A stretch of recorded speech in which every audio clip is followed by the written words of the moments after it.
Setelah mendapatkan hasil hitung suara untuk pemilihan Bupati Pemalang, calon Bupati Pemalang nomor urut 1 Vicky Prasetyo mengajukan gugatan ke Mahkamah Konstitusi, pemirsa.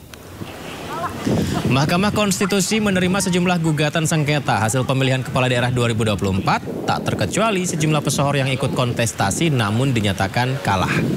Calon Bupati Pemalang yang juga selebritas Vicky Prasetyo adalah salah satunya, di mana calon Bupati Pemalang yang diusung Partai Kebangkitan Bangsa ini menegaskan ada indikasi kecurangan yang menyebabkan dirinya kalah dalam pemilihan. Gugatan dilayangkan pada 6 Desember kemarin. Vicky Prasetyo juga turut hadirkan sejumlah bukti seperti foto amplop dengan gambar salah satu pasangan calon.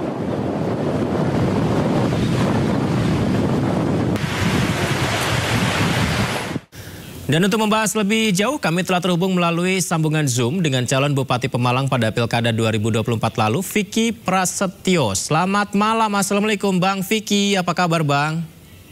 Ya, Alhamdulillah, baik. Mas Yudi, selamat malam, Assalamualaikum warahmatullahi wabarakatuh. Waalaikumsalam, terima kasih bergabung di Sindo Prime. Bang, saya baca apa yang Anda sampaikan ya. Revolusi kita lanjutkan, panjang umur perlawanan. Mungkin kita awali dulu maksudnya gimana ini Bang? Ya, kontestasi pilkada sudah terjadi, sudah berlangsung. Namun berbagai macam hal pastinya tanpa menghormati pemenang, kita punya hak apabila ada hal yang kita yakini atau duga itu bisa menjadi muatan materi yang bisa kita bawa untuk menjadi gugatan di MK. Nah, kami bersama tim kuasa hukum bahwa perlawanan tidak boleh berakhir, revolusi tidak selesai begitu saja, walaupun kontestasi pilkadanya selesai, tapi kita tetap akan terus memperjuangkan semua apapun. Saya melihat di postingan Anda, di mana menjadi salah satu pertimbangan mengajukan gugatan sengketa Pilkada Pemalang, dan Anda juga berterima kasih kepada rakyat yang tidak mau suaranya dibeli Rp50.000. Itu betul demikian? Ya, mungkin bukan hal yang lumrah lagi ya, money politik itu terjadi hampir rata di setiap daerah. Tapi saya hanya momen mungkin segelintir kecil yang saya bisa menyampaikan bahwa nilai kemanusiaan itu lebih tinggi daripada nilai amplop senilai 50.000, 100.000 ataupun lainnya gitu. Jadi kita harus bisa sebagai pemimpin itu ya berusaha tidak merusaklah demokrasi ini dengan hal-hal seperti itu. Buat apa ada spanduk terpampang dilarang, spanduk terpampang tidak boleh melakukan money politik atau lainnya. Tapi ternyata fakta di lapangan itu terjadi dengan begitu masif gitu loh. Jadi saya hanya menyampaikan suara.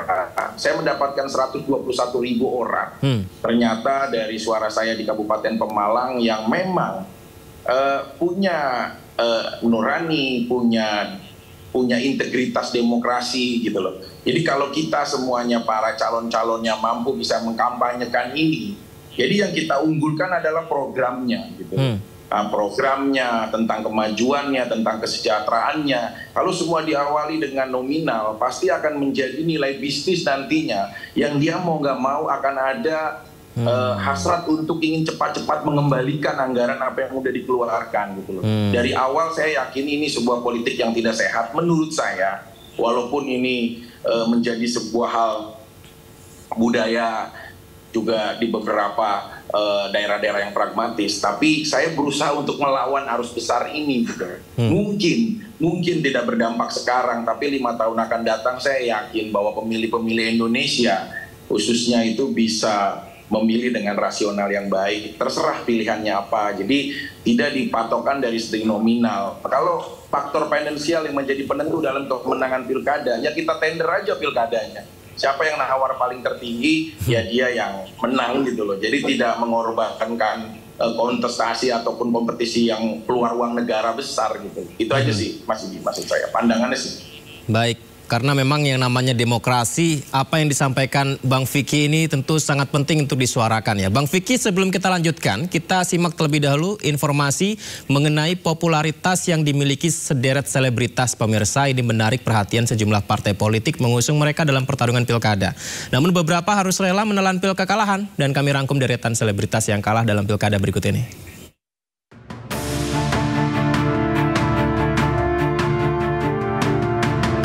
Pilkada 2024 diwarnai deretan selebrita, mulai dari penyanyi hingga para pemain peran. Popularitas yang dimiliki menjadi salah satu faktor yang membuat deretan selebritas ini dilirik partai politik untuk turut serta dalam pertarungan pemilihan kepala daerah. Namun rupa-rupanya, popularitas saja tak cukup kuat dijadikan sebagai faktor penentu kemenangan. Terbukti, sederet nama selebrita ini harus berlapang dada menerima kekalahan. Yang pertama, Krisdayanti. Pelantun tembang menghitung hari ini harus rela kalah dengan perolehan akhir 20,10% suara dalam pemilihan wali kota Batu. Diva Indonesia ini hanya memperoleh 26.234 suara dari total 130.528 suara sah yang masuk. Kedua, Ronald Surapraja. Komedian yang dampingi JJ Wiradinata dalam Pilgub Jabar ini juga harus menelan pil kekalahan untuk kedua kalinya setelah sebelumnya sempat gagal dalam pemilihan legislatif dari Dapil Jabar 11. Ketiga, Vicky Prasetyo. Selebrita yang diusung Partai Kebangkitan Bangsa untuk maju dalam pemilihan Bupati Pemalang ini mendapatkan perolehan 19,39% atau 121.158 suara di Pemalang. Dalam perjalanannya, Vicky Prasetyo ajukan gugatan ke Mahkamah Konstitusi atas hasil yang ia terima. Pesohor yang memiliki popularitas tinggi nyatanya tak bisa menjadi faktor utama untuk menangkan pilkada. Baik Bang Vicky, terima kasih sudah menunggu. Kita lanjutkan. Saya penasaran gini Bang Vicky, sebelum berkontestasi di pilkada Pemalang, ada nggak Bang Vicky yang sudah mengingatkan mengenai hal-hal seperti ini yang mungkin harus diantisipasi terjadi, tapi ternyata sekarang Anda alami? Kita itu ada lembaga survei.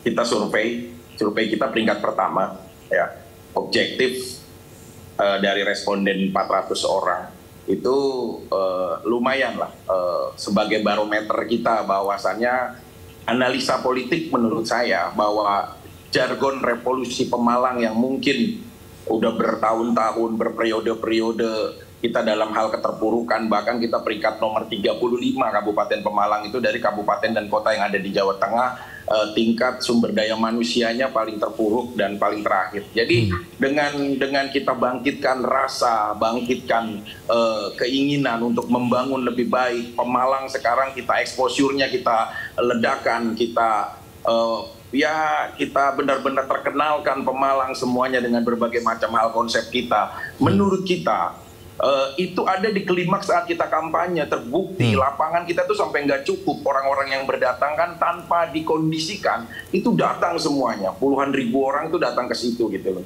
Nah, cuma ya strategi-strategi memang kita tidak tidak menyiapkan lebih jauh gitu loh tentang bahwa saya pikir doktrin ataupun mengajak demokrasi untuk punya integritas itu bisa dengan mudah, ternyata masih berjuang. Dan saya yakin sih pada suatu momen konsep bahwa revolusi dimulai dari diri kita sendiri untuk tidak bisa dibungkam hak demokrasi kita dengan angka-angka 50.000 ataupun senilai lainnya. Saya menyuarakan bahwa nilai demokrasi hak pilih manusia itu lebih tinggi daripada nilai uang itu, karena itu akan mempengaruhi tentang anak-anak dia ke depannya, cucunya, semuanya. Nah, konsep ini saya selalu akan menyuarakan. Terlebih nanti bisa berhasil atau tidak, cuma saya ada yakin bahwa suatu saat nanti konsep ini akan bisa berhasil, Mas Yudi. Menarik sekali berbicara mengenai demokrasi bersama Bang Vicky. Izin nanti kita bisa ngobrol lagi ya. Sayang sekali waktu terbatas. Terima kasih Bang Vicky sudah bergabung bersama kami di Sindo Prime. Selamat malam, Assalamualaikum. malam. Salam.